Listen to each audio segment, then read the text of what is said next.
ধর্মকে রক্ষা করার জন্য সিপিএম এর পাশে দাঁড়ান, ধর্মকে রক্ষা করার জন্য বামপন্থীদের পাশে দাঁড়ান। যতদিন না অভয়ার মা বিজেপি জয়েন করছেন ততদিন অভয়ার মৃত্যু তদন্ত হচ্ছে না।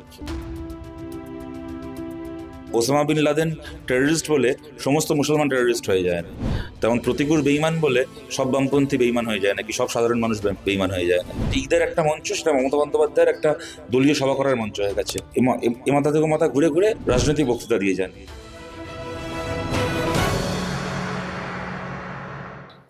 26-এর বিধানসভা নির্বাচনে বামপন্থীদের তরফে একাধিক তরুণ বা নতুন মুখ আনা হয়েছে প্রার্থী হিসেবে।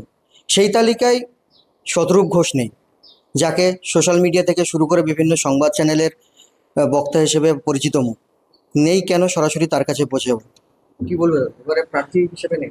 না, প্রার্থী হিসেবে তো আমি লোকসভাতেও ছিলাম না, আমি তো কর্পোরেশন ভোটের সময় ছিলাম না, পঞ্চায়েতেও ছিলাম না, তো কি আছে? আমাদের প্রার্থী থাকা না থাকাটা বড় কথা না, লড়াইয়ে থাকা না থাকাটা বড় কথা। লড়াইয়ে আছে বলছো? হ্যাঁ, 100বার। আমি কি পঞ্চায়েতের সময় লড়াই ছিলাম না? আমি কি লোকসভার সময় বাড়িতে বসেছিলাম?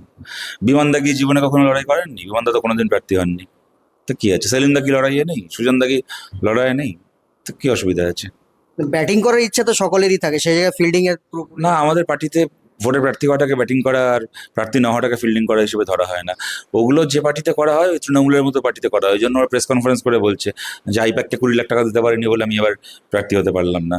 হ্যাঁ, ভোটে প্রার্থী হয়নি বলে কে রাজনীতি থেকে অবসর নিয়ে নিচ্ছে রবীন্দ্রনাথ ভট্টাচার্য। বিজেপির পার্টি অফিসে ভাঙচুর হচ্ছে, শ্রমিক ভট্টাচার্য আর শুভেন্দু অধিকারীর মামাসি উদ্ধার করে দিচ্ছিল গালাগাল দিয়ে। আমাদের পার্টিতে ওইসব হয় না।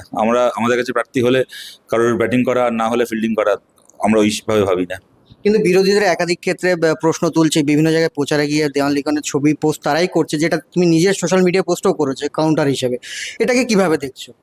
ভালোভাবে দেখছি। আমাদের দেওয়াল লিখন যদি বিরোধীরাও দায়িত্ব নেয় সরিয়ে দেওয়ার, তাহলে সে খারাপ কি? এটা আমাদের তো সুবিধা হচ্ছে, তো এতে ভালো কথা। তো আমরা তো চাই আমাদের দেওয়াল লিখন যারা এখনো পোস্ট করেননি তাদেরকে সব আবেদন করছি যে আমাদের দেওয়াল লিখন আরো ভালো করে পোস্ট করুন।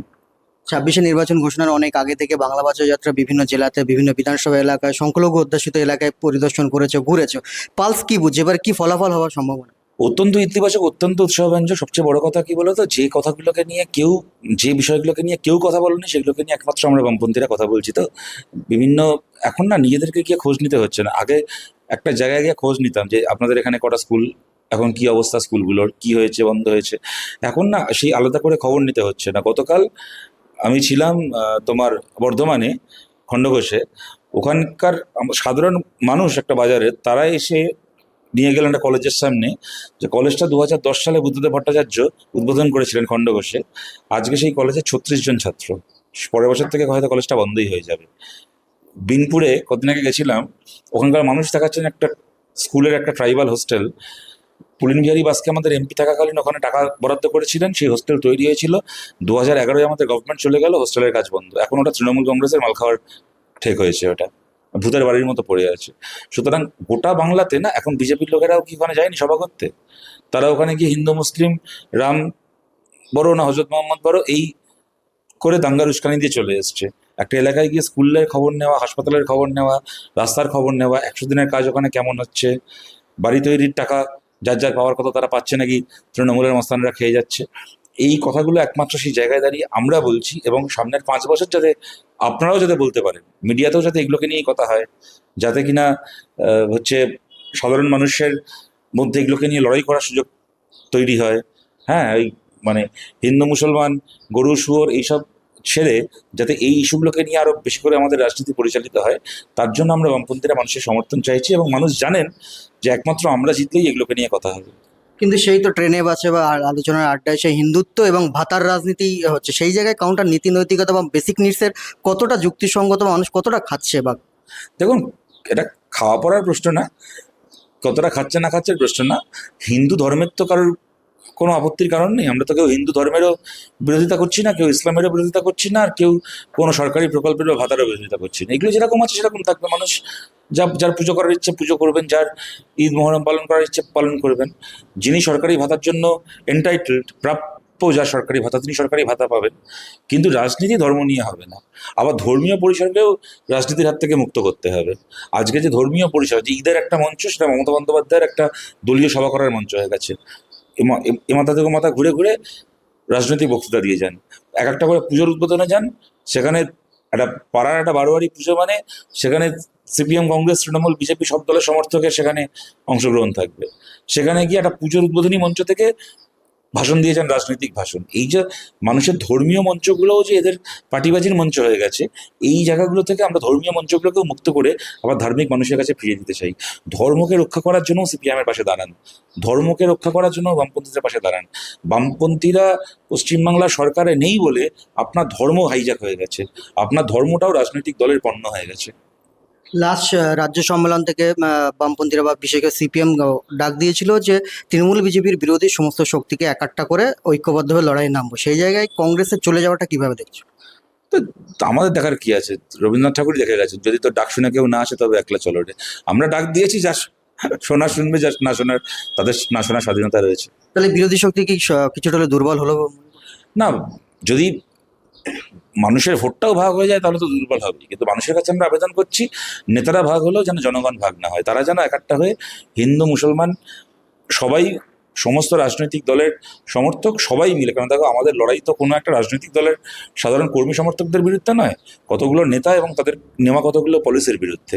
সমস্ত রাজনৈতিক দলের কর্মী সমর্থক এবং হিন্দু মুসলমান জাতের ভেদ না দেখে, ধর্মের ভেদ না দেখে সবাই একাট্টা হয়ে আপনারা ভোট দিন, বামপন্থীদের পক্ষে দাঁড়ান। আমরা এইটুকু আবেদন করছি। মানুষ যদি ঐক্যবদ্ধ থাকেন তাহলে দুটো রাজনৈতিক দল কি তিনটে নেতা এক হলো কি এক হলো না, কিছু যায় আসে না।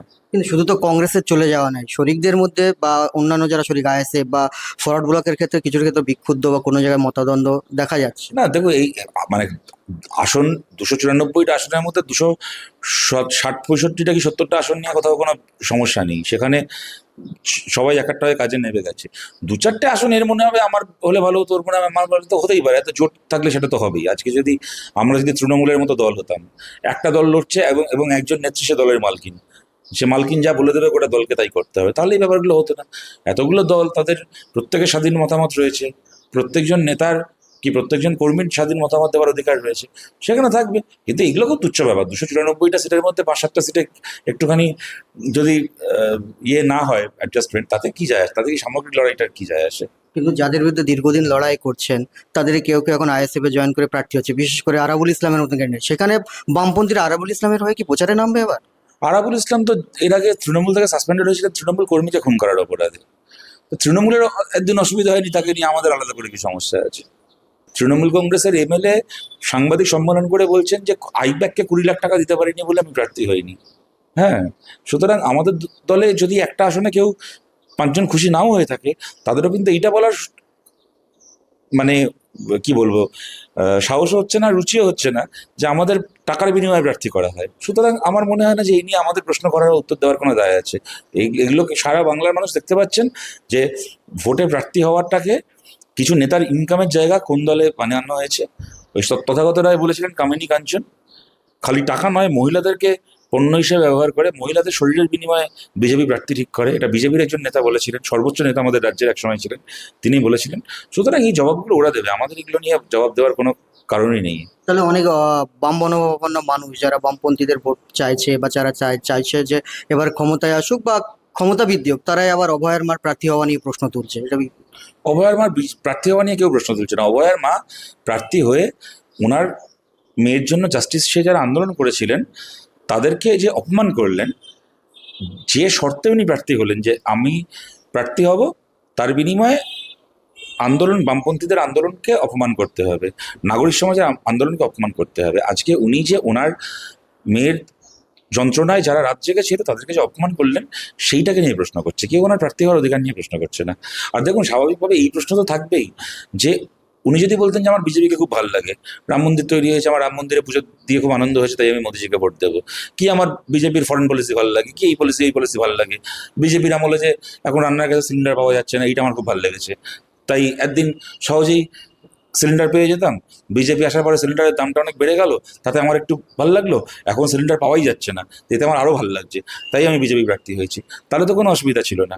কিন্তু উনি যেহেতু বললেন যে আমার মেয়ে যাতে বিচার পায়, আমার মেয়ের মৃত্যু তদন্তটা যারা ঠিক করে হয়, তার জন্য আমি বিজেপি জয়েন করছি, স্বাভাবিকভাবে উনি এটা বলে দিলেন যে বিজেপি জয়েন না করলে কোনো ধর্ষিতার খুন হওয়া কোনো আর্তের বিচার হয় না।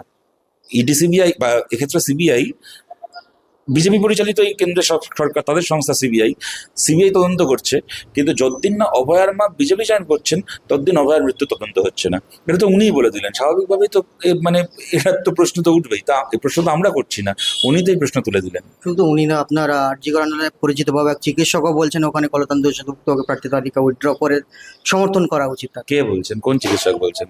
নারায়ণ। উনি আরজিকর আন্দোলনে কবে ছিলেন? আরজিকর আন্দোলন করার সময় একদিন কুণাল ঘোষের সঙ্গে লুকিয়ে দেখা করতে গিয়ে ধরা পড়েছিলেন। তার বাইরে তো আরজিকর আন্দোলনের নাকি আমি অন্তত পক্ষে কখনো দেখিনি। আর উনি ডেফিনেটলি আরজিকর আন্দোলনের বিরোধী ছিলেন আমি বলবো না, নিশ্চয়ই উনিও জাস্টিস চেয়েছিলেন, সে তো সবাই চেয়েছিলেন। কিন্তু আপনি যদি বলেন যে আরজিকর আন্দোলনের মানে উনি মানে এমন করে বলছেন যেন উনি সংগঠক ছিলেন। সুবর্ণ গোস্বামীকে ট্রান্সফার করে দেওয়া হয়েছিল, আস্তাকুল্লাহ আন্দোলন করছিল, তার বাড়িতে ভোর রাত্রিবেলা পুলিশ পাঠানো হয়েছিল, অনিকেত মাহাতোকে ট্রান্সফার করে দেওয়া হয়েছিল, এত ছেলে মেয়ে অনশন করে ডাক্তাররা অসুস্থ হয়ে গেছিল। নারায়ণ গাঙ্গুলি কি করেছেন সেই সময়? উনি কুণাল ঘোষের সাথে একদিন গিয়ে লুকিয়ে লুকিয়ে মিটিং করে বাইরে বেরোনোর সময় ধরা পড়ে গেছিলেন মিডিয়ার সামনে। এইটাকে যদি আপনি আন্দোলন বলেন তো আমি কি বলতে পারি বলুন?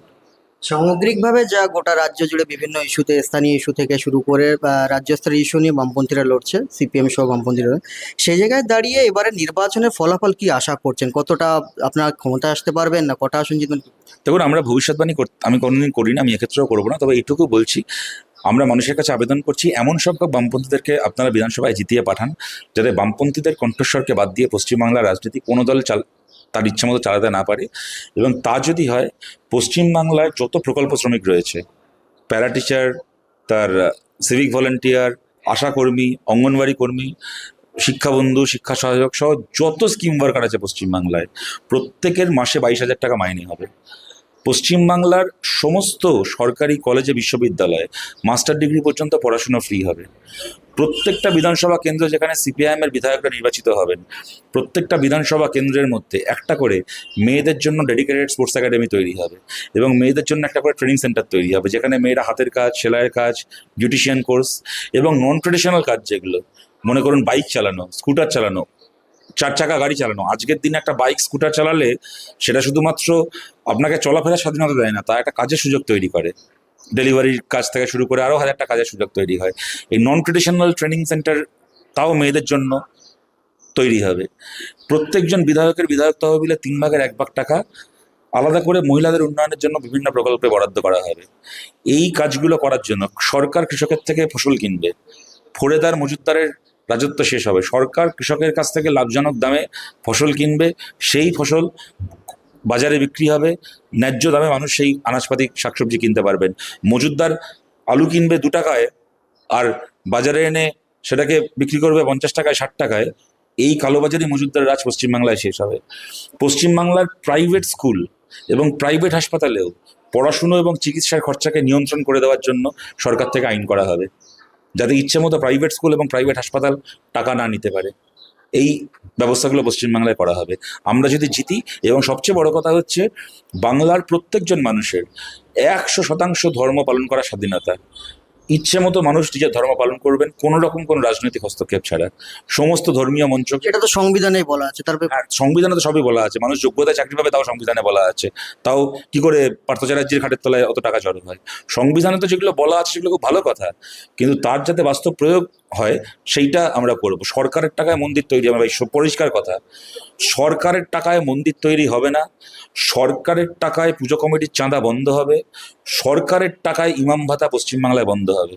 বাংলা কথা আমরা জিতলে। কিন্তু বাংলায় ইমাম এবং পুরোহিত দুজনের বাড়ির ছেলেমেয়েই প্রত্যেক বছর এসএসসি পরীক্ষায় বসবে।